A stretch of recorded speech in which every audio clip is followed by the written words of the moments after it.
믿음의 역사, 특별히 모세에 관한 말씀을 계속해서 듣고 있습니다.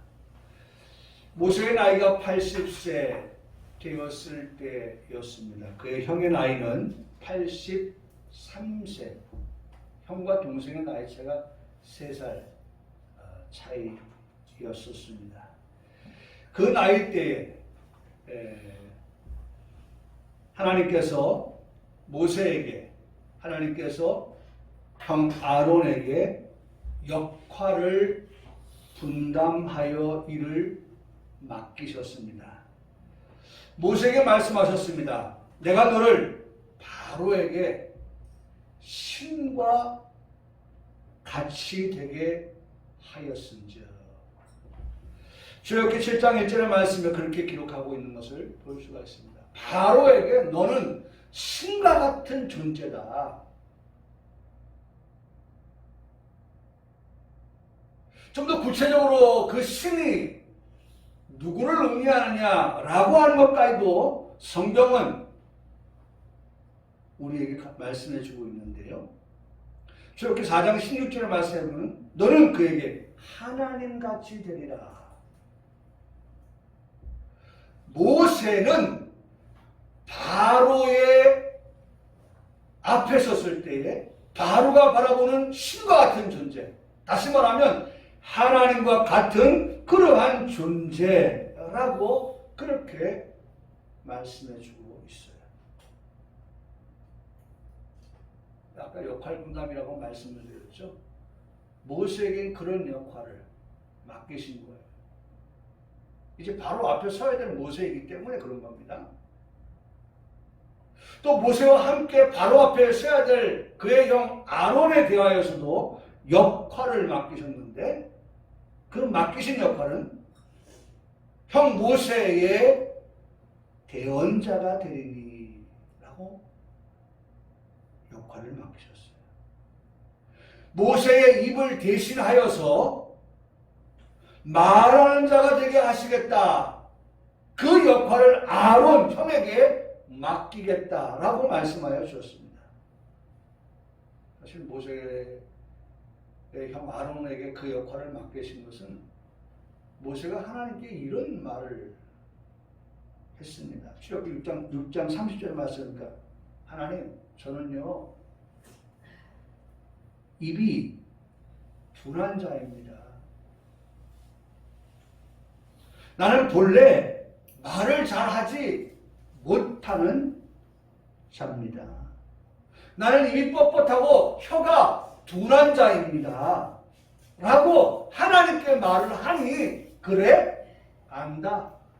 여러분, 하나님께서 모세를 바로 앞에 신과 같이, 하나님과 같이 두신다고 할 때에, 그 역할을 모세에게 맡길 때에 하나님은 모세에 대해서 A부터 Z까지, 하나에서부터 10까지 모르실까요? 다 압니다. 여러분, 여기서 우리 마음에 정리해야 됩니다. 하나님은 나는 모르는 게 있을 수 있어요.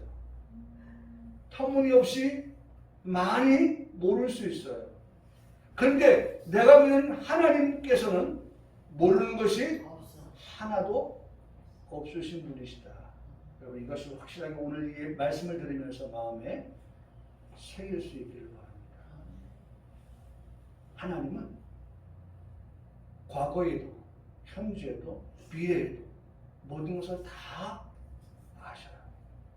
앞으로 바로 앞에 서야 될 모세에 관하여서, 모세가 이런 말을 할 것에 대하여서도, 모세의 형편과 처지에 관하여서도 잘 알고 있었던 하나님은 모세의 그 부족함을 채우기 위하여서 모세의 형 아론을 모세에게 붙여 주셨던 것입니다.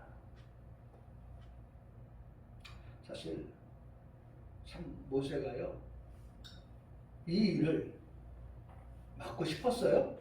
안 맡고 싶었죠. 일에는 뭐가 따라요?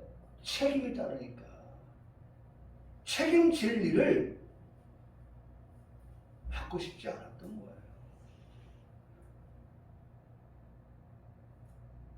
자꾸 거절을 하거든요. 여러분, 한 번 거절하면 애교죠. 두 번 거절하는 것도 그래도 밉지는 않지요. 세 번? 조금 마음이 상하려고 그래요. 근데 자꾸 반복해서 손사래를 치면 그 일을 맡기려고 하시는 분이, 그것이 사람이 되었던 하나님이 되었던 하나님조차도 그렇게 모세가 자꾸 손사래를 치니까, 예? 하나님께서 세 번 손사래를 칠 때는 이렇게 말씀하셨어요. 적어도 하나님께서 좀 인내하시면서 말씀하시는 것 같아요. 세 번 정도 못하겠어요 라고 말할 때는 하나님께서 이렇게 말씀하셨어요. 여호와께서 그에게 이르시되 누가 사람의 입을 지었느냐, 누가 말 못하는 자나 말 듣는 자나 눈 밝은 자나 맹인이 되게 하였느냐, 나 여호와가 아니냐. 이제 가라, 내가 내 입과 함께 있어서 할 말을 가르치리라. 적어도 3세판이라고 하잖아요. 세 번까지 거절하려고 하는 모세에 대해서 누가 입을 만들었지? 누가 지었지? 네 입에서 무슨 말을 할 거 걱정하지 마. 할 말을 너에게 줄 거니까. 적어도 그런 하나님이시거든요. 그렇게 해서 이제 타이밍이시, 야, 마음을 좀 돌려라. 그리고 내가 너에게 맡겨진 일들을 좀 성실하게 좀 하겠다고 좀 해라. 그런데요, 네 번째 모세가 말합니다. 모세가 이르되 오 주여, 보낼 만한 사람을 보내소서. 아니, 적어도 3세판은 봐준다니까요. 애교로 봐주고, 예? 뭐 조금 그런 마음 가지고 봐줄 수 있어요. 근데 세 번을 치고 네 번을 그렇게 말하니까, 여러분, 하나님께서요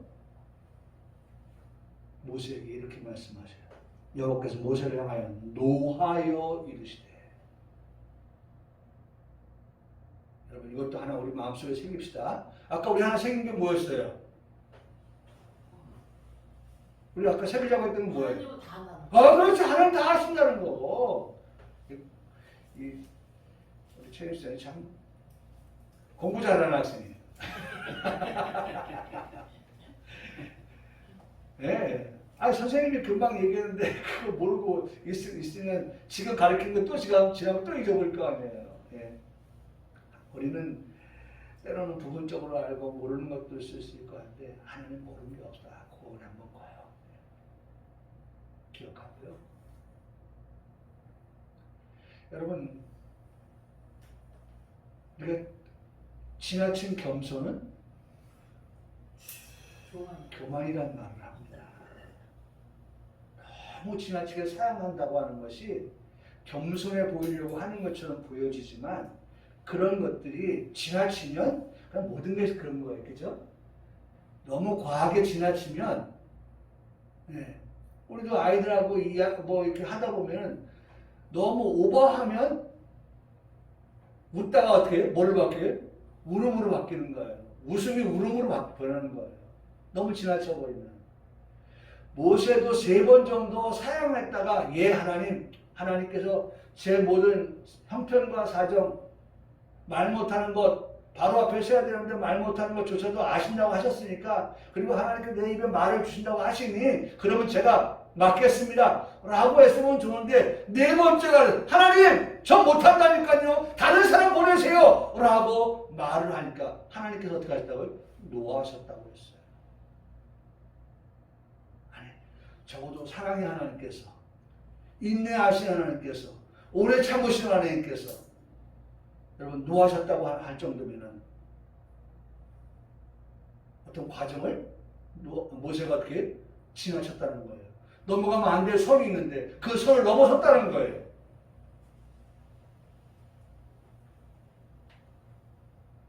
성경 분명하게 그렇게 말씀하셔요. 여호와께서 모세를 향하여 노하였다. 그러면서 말씀합니다. 이르시되 레위 사람 내 형 아론이 있지 아니하냐? 그가 말 잘하는 것을 내가 아노라. 보세요. 뭐라고 말씀하세요? 안다. 하나님 또 말씀하세요. 안다. 내 형 아론이 있지 않냐? 그 형, 내 형 말 잘하는 거 내가 안다. 그가 너를 만나러 나오나니, 만나러 나오는 것까지도 다 보고 계시는 거 아시는 거예요.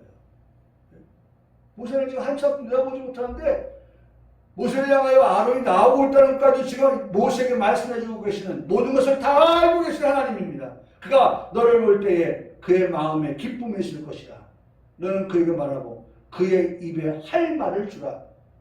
내가 내 입과 그의 입에 함께 있어서 너희들이 행할 일을 가르치리라. 아론을 대변인으로 쓰라는 거야. 대변인으로. 우리 보면은 정당에도 대변인이 있고 각 장관들 그 저기 뭐예요?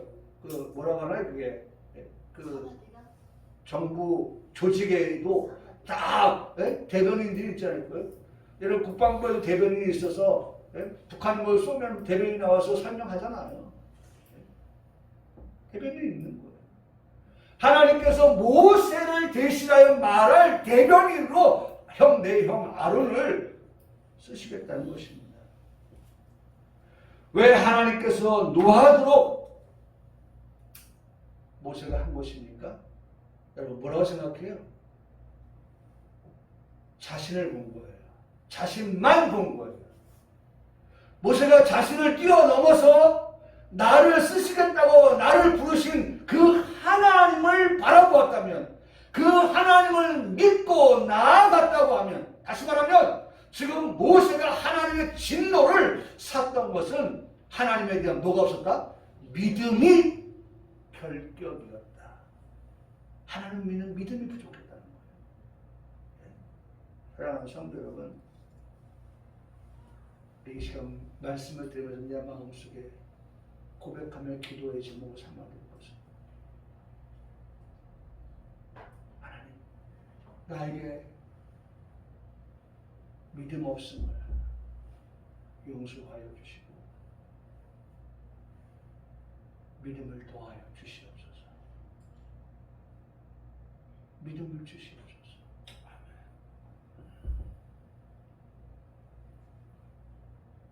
자신만 본 거예요. 모세는 자신을 붙들고 쓰시는 하나님이 모세와 함께 한다고 하는 사실에 대하여서는 보이지 않았던 거예요. 하나님께서 모세를 모르셔서 이스라엘 지도자로 선택하셨을까?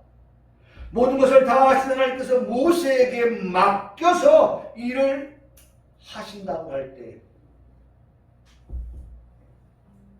사실 엄밀하게 말한다고 하면요, 모세가 일하는 게 아니라 모세를 통해서 하나님께서 일하시는 것이다. 여러분 꼭 기억하기 바랍니다. 하나님이 이스라엘 백성들을 출애굽을 시키기 위하여서 당신이 몸소 친히 행하실 수가 있어요. 근데 항상 하나님이 하시는 일을 보면 하나님은 누구를 통해서? 하나님의 형상대로 지음받은 사람을 통하여서 하나님은 일을 하시고 그 일을 통하여서 그 사람을 통하여서 하나님은 뭐예요? 영광을 받으시기를 원하신다는 거죠. 하나님 말씀을 들으면서 우리 평강교회 성도들이 교훈을 얻을 수 있기를 바랍니다. 우리 교회에서 많이 말씀을 들었던 것 가운데 하나가 하나님은 여호와이다 라고 하는 것 아닙니까? 여호와, 스스로 계시는 분, 하나님은 스스로 영광을 받으실 수가 있어요. 그러나 하나님은 오늘 저와 여러분 한 사람 한 사람을 통하여서 하나님의 일을 맡기시고 맡겨진 일들을 감당할 수 있도록 힘주시고 능력 주시고 세임도 주시고 할 수 있도록 모든 것을 허락하여 주셔서 결과적으로 하나님은 영광을 받으시기를 원하시는 것입니다. 나를 쓰시겠다고 할 때, 예, 제가 하겠습니다.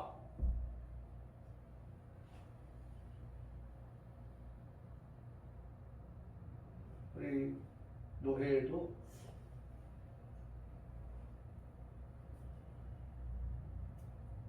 각 기관들이 있는데, 장로회면 장로회, 주일학교라면 주일학교에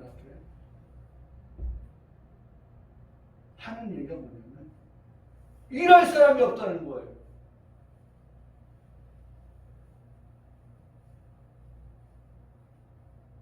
교회가 그렇게 많이 있어도 연합회에 참여하는 장로님들이 많지가 않다는 거예요. 그래서 어려움을 얘기하는 경우들이 참 많이 들어요. 예, 제가 하겠습니다. 응답을 할 수 있는 성도. 하나님이 우리에게 무엇을 맡기실 때에 나만 바라보지 아니하고 나의 부족함과 연약함을 나는 알지만 그것을 하시는 하나님께서 나에게 이 일을 맡기신다고 할 때는 하나님께서 맡겨주신 그 일을 감당할 수 있도록 나의 부족한 것도 채워주시고 나의 연약한 것도 채워주시고 나의 필요한 것도 채워주셔서 이 일을 감당하게 하실 것이라고 하는 그런 하나님에 대한 확실한 믿음을 가지고 예! 어떻게 해요? 제가 하겠습니다. 여러분 성경의 대표적인 인물을 우리가 만날 수 있는데 이사야서 6장 5절로 8절의 말씀에 보면 그 말씀을 쭉 말씀합니다. 이사야가 자기의 부족함을 얘기합니다. 나는 망할 수밖에 없는 자입니다. 나는 부정한 사람입니다. 나는 임신이 부정한 백성 중에 거주하는 그런 사람입니다. 이렇게 고백하는 부족한 이사야를 향하여서 하나님께서 그 옆에 귀에다 대고 은근히 말씀하십니다. 뭐라고 말씀하십니까? 네? 뭐라고 말씀해요? 내가 누구를 보내며 누가 우리를 위해 갈고. 이사야의 귀에다 대고 말씀하십니다.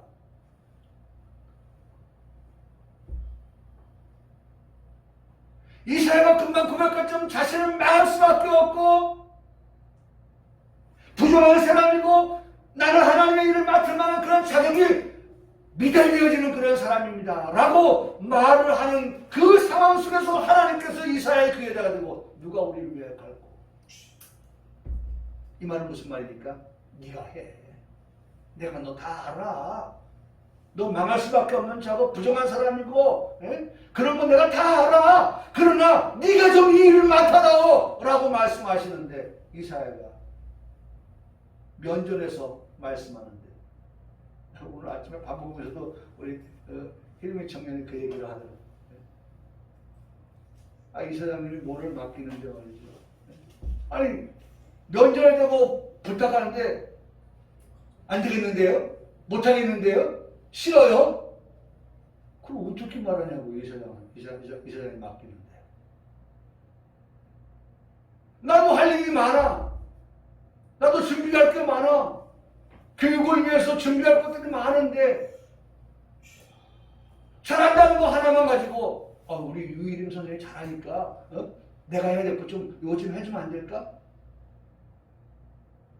나는 밤새면서 준비했는데 거기에다가 또 일을 맡겨. 어떻게 면전에서 나 일 많아서 못 해드리겠는데요? 라고 못한다는 거예요. 당연하죠. 참여 어때요? 참 그렇죠. 우리 직장들의 애환입니다. 네? 상사가 부하에게 무엇을 맡길 때 그 앞에서 사표를 내지 않는 한은 네? 이 주머니에 사표 너나 하세요. 이거 내지 않는 한은 말이죠. 어쩔 수 없어요. 해야죠. 방문 세서라도 해야죠.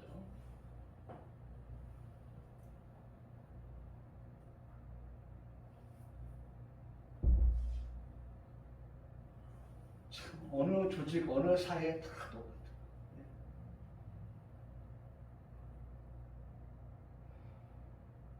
제가 그래서 우리 자녀들에게 얘기합니다.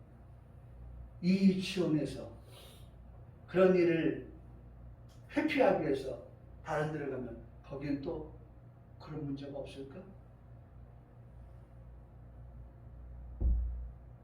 또 있죠. 똑같지는 않겠지만 다른 면에 있어서의 문제가 또 있어요.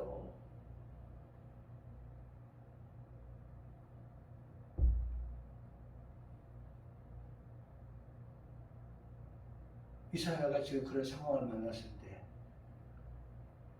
그럼에도 불구하고 하나님께서 이사야를 향해서 누가 우리를 위해서 갈까? 라고 말씀하시니까 여러분 이사야가 말합니다. 내가 여기 있나이다. 나를 보내소서. 보세요. 대표적이지 않아요? 대표적이에요. 주님이 나 앞에서 지금 누가 우리를 갈까 하는데 자꾸 딴청 피우고 그럴 수 있어요? 그럴 수 없는 거잖아요. 그러니까 이사야가 내가 여기 있습니다. 나를 보내주십시오. 하나님께서 나에게 무엇을 맡기셨습니까? 반드시 하나님께서 맡겨주신 그 일에 대하여서 우리가 감당할 수 있는 힘을 주신다라고 하는 사실을 믿고 순종하는 성도가 되시기를 바랍니다. 여러분 적어도 엉덩이를 뒤로 빼고 있다고 하는 것은 앞으로 나아갈 생각이 있다 없다? 없다는 것을 보여주는 행동인 것입니다. 3주째 이 찬송가를 부르게 되는데요. 찬송가 586장 어느 민족 누구에나 이 찬송가 3절의 가사를 보면은 순교자의 빛을 따라 주의 뒤를 쫓아서 십자가를 등에 지고 암만양에 가리라. 새 시대는 새 사명을 우리에게 주나니 그 다음에 마지막에 진리 따라 사는 자는 어떻게? 전진하리 언제나. 하나님 맡기시면 뒤로 물러가는 게 아니라 맡겨주시면 하나님이 맡겨주신 일에 할 수 있게 하신다. 힘도 주시고 능력 주시고 필요한 것 채우셔서 할 수 있게 하신다. 그러니 내가 어떻게 해요? 앞만 보고 전진하리라. 어떻게 해요? 나아가리라. 나아가리라. 전진하리 언제나. 부름의 사명을 따라서 순종함으로 전진하는 성도가 될 때에 상 받는 자가 된다라고 성경 우리에게 말씀해주고 있습니다. 일명 부름의 상을 말씀하시는 것입니다. 오늘 본문 말씀은 유월절을 말씀하고 있습니다. 믿음으로 유월절과 믿음으로 피 뿌리는 예식 두 가지를 오늘 성경 본문은 우리에게 말씀해주고 있습니다. 출애굽 애굽 땅에서 인도하여내라고 하신 하나님의 말씀입니다. 이 말씀이, 이 명령이 모세에게 있었습니다. 하나님의 예언도 있었는데요. 애굽의 바로가 너의 말을 듣지 않을 것이다. 이 백성을 나가게 하라. 라고 할 때 애굽의 바로 왕이 네가 그렇게 말한다 할지라도 눈 하나 깜짝 안 할 것이다 라고 하는 예언을 합니다. 예언을 해요. 그런 일이 있을 것이다. 내보내지 않을 것이다 라고 하는 그러한 말씀을 하셨어요. 저항하는 애굽을 향해서 여러 큰 심판을 내릴 것이다. 왜냐하면 저항을 해오니까 그 저항하는 애굽을 향해서 심판하면 그들을 내 이스라엘 백성들을 내보내 줄 것이다 라고 말씀을 합니다. 그래서 거기에 뭐가 나와요? 10가지의 재앙이 나오는 거예요. 10가지의 재앙.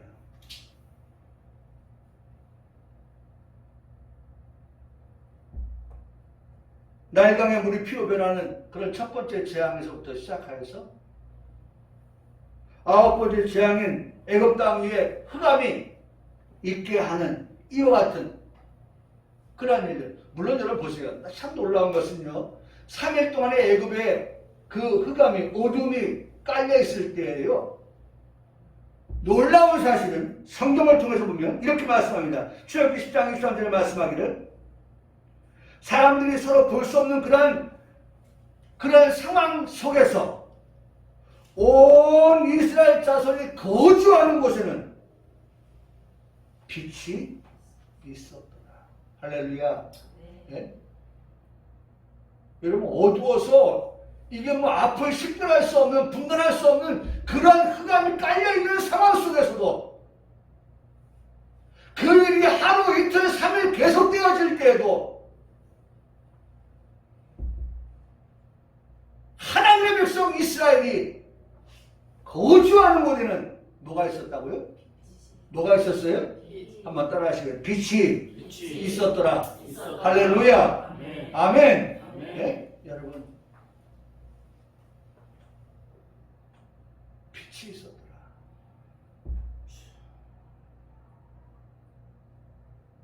우리 요한일상 이 말씀 들으면 어떤 생각을 해야 돼요?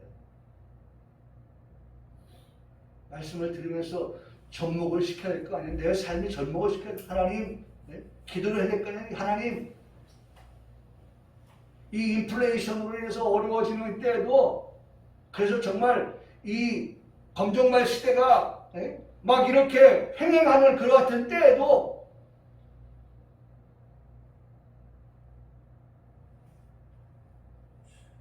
하나님의 백성인 이스라엘 그들이 머무는 곳에는 그들이 거하는 곳에는 뭐가 있었다고요?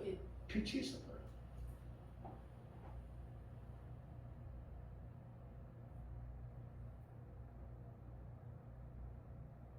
여러분 이게 현실이에요. 역사적인 현실이에요. 그랬어요. 이 말씀을 2022년도 오늘에 가지고 와서 우리가 생각해 본다면 하나님 정말 내가 누굽니까? 하나님의 자녀 아닙니까? 내가 누굽니까? 천국 백성 아닙니까? 성도 아닙니까? 우리가 거하는 그곳에는 어둠이 흑암이 머물러 있는 것이 아니라 빛이 있었더라. 하나님 이 말씀이 이루어지게 하여 주옵소서. 그렇죠?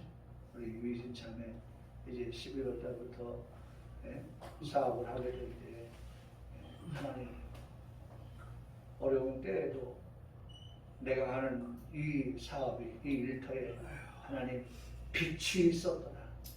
하나님 이 말씀이 이 역사가 이루어지기를 원합니다. 여러분 보세요. 이미 하나님께서 지금 아무리 지금 모세가 아무리 말 잘하고 해서 바로 앞에 쓴다고 해서 그 말 듣고 애굽의 바로왕이 이스라엘 백성들을 내어보내느냐? 아니었단 말이에요.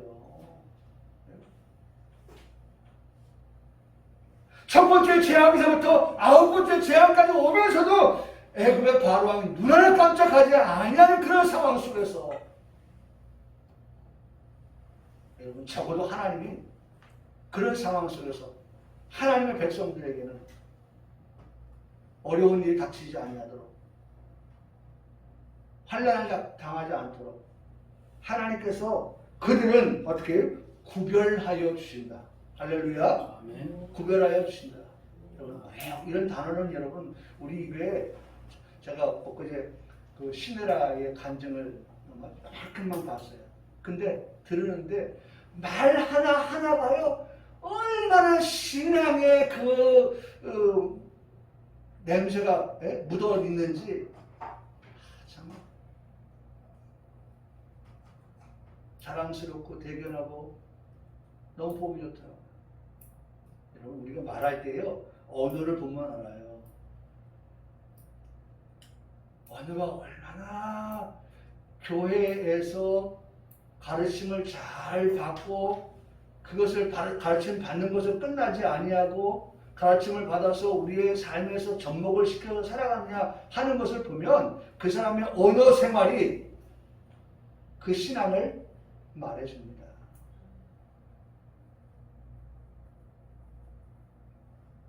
들어보면 참 예뻐요. 말하는 게 사람이 외모도 예쁘지만 말하는 게 예뻐요. 참 복음적이고 신앙인으로서의 할 말들을 서슴없이 하는 그런 모습들을 보면서 참 멋있다 그런 생각을 합니다.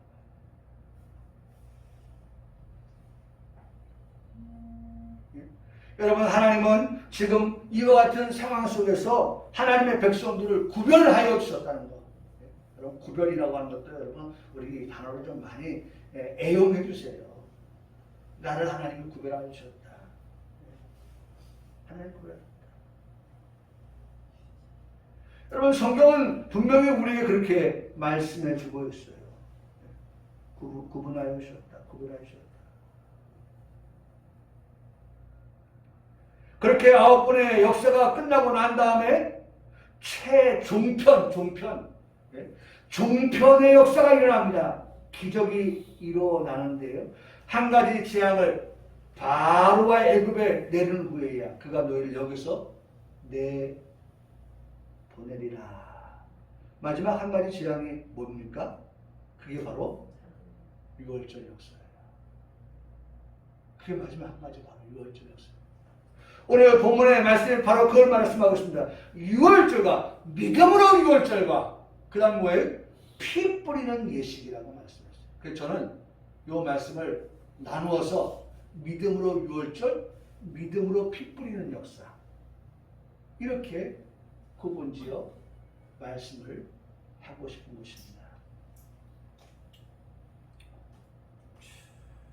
여러분 이 마지막 역사는요 애굽의 바로의 장자로부터 시작해서요 몸종의 장자까지 아니 가축에 처음 넣은 것까지도 어떻게 되는 거예요?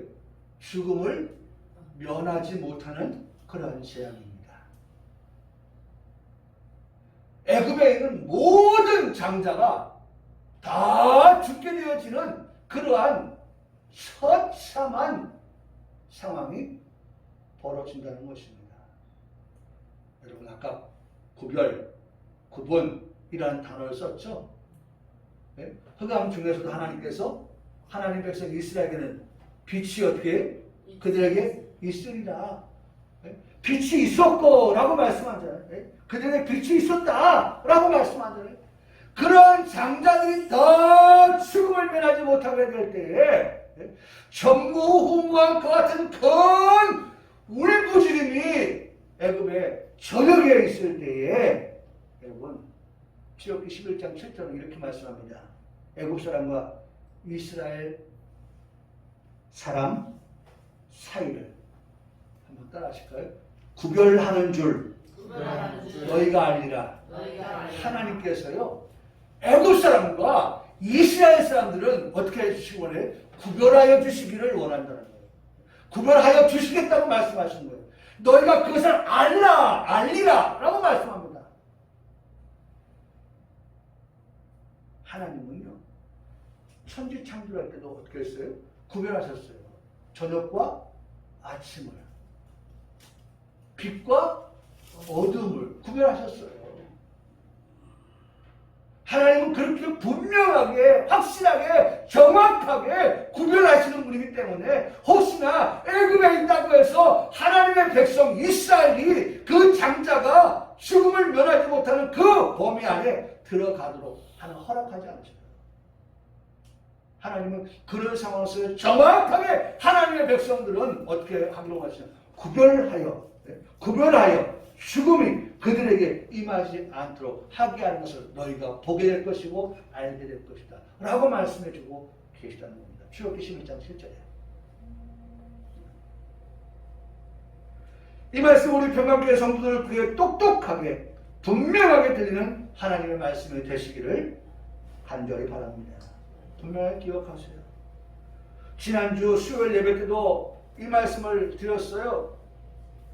요한계시록 7장의 말씀을 가지고 은혜를 받았는데 거기 말씀의 7장 1절에 네 천사가 땅의 사방의 바람을 붙잡아 바람으로 하여 땅이나 바다이나 각종 나무에 불지 못하게 하였다 라고 하는 말씀을 우리가 보면서 은혜를 받았어요. 여러분, 네 천사가 사방에 동서남북 사방에 뭘 잡고 있어요? 바람주머니를 잡고 있어요. 그것을 놓는 순간 바람이 얼마나 세게 부는지 여기 성경은 그렇게 말씀합니다. 그 바람이 바다나 땅이나 바다나 각종 나무에 불어서 해하는 그러한 일들이 있겠다는 거예요. 여러분, 제가 이렇게 부는 이 정도의 바람이 아니에요. 세상적으로 말하면, 자연적으로 말하면 미국에서 부는 그러한 토네이도, 허리케인 그런 바람 말하는 겁니다. 태풍을 말하는 거예요. 태풍도요, 제가 조사해 보니까 세기를 가지고 구분하는데 소형급 태풍은요 강풍 반경이 300km 미만이에요. 범위가 300km.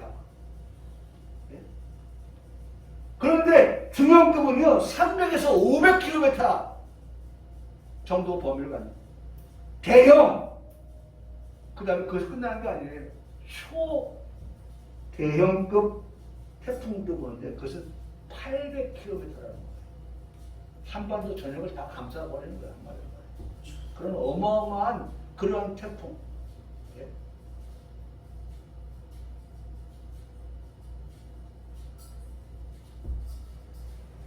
이 바람은 인간이 만드는 바람이 아니죠. 자연의 바람이에요. 그런데 인간이 만드는 바람도 있어요. 인간이 만드는 바람. 전쟁의 바람입니다. 전쟁의 바람. 지금 우리가 살고 있는 세상입니다. 전쟁의 소문만 들어간다고 하지 않습니까? 예? 미국과 러시아가 핵무기를 가지고 있는 게 각 나라마다 미국도 러시아도 5,000개가 넘어요. 5,000개가. 5,000개가. 2021년을 기준으로 전 세계적으로 9개 국가가 핵무기를 가지고 있는데 총 13,132개의 핵탄두를 가지고 있다는 거예요. 그렇잖아요. 미국과 러시아만 해도 10,000개 아닙니까? 5,000개 이상 되니까 10,000개 아니에요. 이란, 파키스탄, 인도, 또 어디에요? 있잖아요. 그런 나라들 찾아보면 9개라고 하던데 그런 나라들이 가지고 있는 13,132개예요. 끔찍한 일 아니에요. 끔찍한 일. 2017년 민주당의 이철희 의원이 국방연구원으로부터 받아서 공개한 내용에 따르면 유사시 북한이 서울에 핵미사일을 발사할 경우에 최대 300만 명의 인명피해가 발생한다는 그런 국방과학원의 연구 자료를 가지고 발표한 적이 있습니다. 핵폭발 후에 48시간 안에 대응을 잘 한다면 5만 명으로 줄일 수 있다는 거예요. 폭발 원점을 기준으로 반경 1km 내에 있는 사람은 90에서 100%가 다 사망이고요. 폭발 원점에서 인해서 2km 내에 있는 사람은 10% 사망하고 90%가 사상을 당한다는 거예요. 반경 2에서 5km 내에 있는 사람은 50% 사상, 반경 5에서 32km 내에 있는 사람들은 장시간 방사능 피해를 피폭이죠. 입게 되어진다는 거예요. 우크라이나에 러시아가 핵을 사용하느냐 마느냐 초미의 관심사입니다. 최악의 시나리오죠. 전쟁의 양상이 바뀌어져 버리고 지금 러시아가 밀리고 있거든요. 전쟁 물자가 없다고 그래요. 우크라이나는 지금 서방으로부터 지금 전쟁의 물자를 지원받아서 지금 반격을 하고 있고 이런 상황에서 러시아가 체면을 부리고 있는 그런 상황이에요. 러시아의 푸틴이 자존심이 걸린 이 싸움에서 자신들이 가지고 있는 마지막 보루, 핵단추를 누를 것이냐 말 것이냐. 그래서 이걸 어떻게 좀 막아보자라고 하는 것이 미국, 그 다음에 러시아의 국방장관이 어제 서로 전화통화를 했다고 하는 뉴스를 제가 들었습니다. 이와 같은 긴장감이 감도는 때에도 잊지 않으시고 들려주시는 그런 말씀이 있어요. 이런 바람이 불 때에, 전쟁의 바람이 불 때에, 사방에서 불어오는 그런 바람 가운데서도 여러분 성경은 꼭 잊지 않고 우리에게 들려주시는 말씀이 있어요. 그게 뭡니까?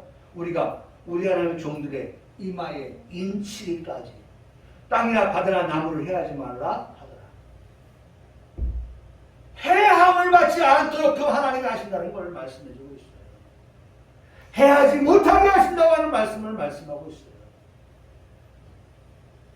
그래서 여호수아 1장 9절에는 이런 일이 있을 때 우리 성도들에게 들려주시는 그런 말씀이 있습니다.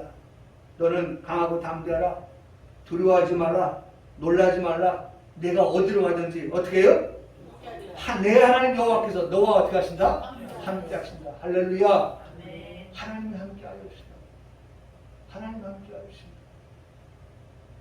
중요한 것은요, 애굽을 상대해서 우리가 싸워서 이길 만한 능력이 없어요.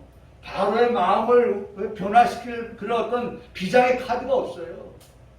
중요한 것은 우리는 입이 뻣뻣하고 혀가 들어간 말에 있어서 능수능란하지 못합니다. 그러나 하나님 우리와 함께 하신다고 하면 얼마든지 바로의 그 폭정에서 하나님의 백성들을 내보내게 하실 수 있는 그러한 위대한 능력이, 힘이 하나님께로부터 나온다. 오늘의 말씀에서 우리가 기억할 말씀이죠. 하나님께서는 우리를 이러한 사방의 바람 가운데서 구별하신다는 것, 반드시 구별하신다는 것, 그 약속입니다. 오늘 그건 마음에 새겨야 돼요. 하나님 우리를 구별하여 주신다. 하나님 우리를 구별하여 주셨다. 사랑하는 성도들, 이 말씀 믿으시기를 바랍니다. 정말 그리 돼야 돼요. 어려울 때일수록 그리 돼야 돼요. 그 말씀을 붙잡아야 돼요. 그 믿음의 유월절을, 그 믿음의 핏뿌림을 통해서 구원을 얻게 하신다. 하셨다. 네. 여러분 믿고 순종한 결과입니다. 출애굽기 12장 21절의 말씀을 보면은 이렇게 말씀하고 있어요. 이스라엘 백성들이 이러한 하나님의 마지막 재앙이 임할 때에 그들에게 말씀하신 7가지를 우리가 이렇게 정리해서 볼 수가 있는데 이런 거예요. 모세를 통해서 말씀하시는데 가격대로 어린 양을 잡으라. 어린 양을 잡는 이유가 뭘까요? 네? 피를 바르려고 해요. 피. 문설주에 인방에 피 바르려고 하는 거예요. 가족 수대로, 가족대로 어린 양을 잡으라. 우슬초를 가지고 그 피를 바르라. 바를 때 문인방의 좌우 설주에 뿌리라. 세 번째, 아침까지 가족 중에 한 사람도 문 밖에 나가지 말아라. 왜? 나갔다가 어떻게 돼요? 여기 성경에 보니까 뭐라고 말씀하냐면요. 여기 말씀해 보면 뭘 말씀하냐면 참 무서운 말인데 재앙으로 이 재앙으로 치시겠다고 말씀합니다. 그것은 애굽 사람에게만 내릴 재앙인데 문 밖에 나감으로 인하여서 그 재앙이 이스라엘 백성이라 할지라도 나가지 말라고 나갔으니까 그들도 그 재앙이 어떻게 피하여 갈 수 없는 그런 일이 되기 때문에 분명히 말씀합니다. 피 안에 있어야 된다는 거예요. 문 안에 있어야 된다는 거예요. 네 번째로 멸하는 자가 너희 집 문 인방과 좌우 문설주에 피를 보게 하시고 재앙으로 치지 못하게 넘어가게 하시겠다. 하나님께서 멸하는 자가 재앙으로 치지 못하도록 하게 하시겠다. 그리고 다섯 번째, 우리의 집을 구원하셨느니라. 결론적으로 구원이 나오죠. 재앙이 아닌 구원이 나오죠. 이후에 너희 이 자녀들이 이 예식이 무슨 뜻이냐 그러면 여호와의 유월절 제사라고 알려줘라. 유월절 제사는 어린 양을 잡아서 피를 바르고 그 피를 통하여 재앙이 넘어가는 그러한 역사였다. 장자가 다 죽을 때 사는 역사였다. 구원하는 역사였다. 그러므로 이 예식을 대대로 영원히 행하라. 그렇게 말씀하는 것을 듣습니다. 믿고 순종한 결과입니다. 기적이 일어났습니다. 사랑하는 성도 여러분, 애굽의 모든 장자는 다 죽었어요. 그러나 이스라엘 자손들은, 장자는 하나도 죽은 사람이 없었습니다. 구별입니다. 하나님은 구별하여 주셨어요. 지금도 이 기적은 우리 가운데 일어나고 있습니다. 목보다도 녹으면 죄로 물든 이 마음, 눈보다도 더에게 깨끗하게 씻겼네. 찬송가 423장입니다. 목보다도 녹으면. 후렴은 무엇이라고 우리를 고백하게 합니까? 주의 보혈 흐르는데 믿고 뛰어나가 주의 은혜 내가 입어 뭐가 됐어요? 깨끗하게 되었네. 표면적 유대인들은 오늘의 이 말씀을 생각하며 유월절을 지켜야겠지만 이면적 유대인은 우리는 지난주에 듣던 말씀을 다시 듣기를 원합니다. 이 길은 예수님께서 걸어가신 길이라고 말씀을 드렸어요. 히브리서 13장 12절의 말씀을 가지고 말씀을 드렸습니다.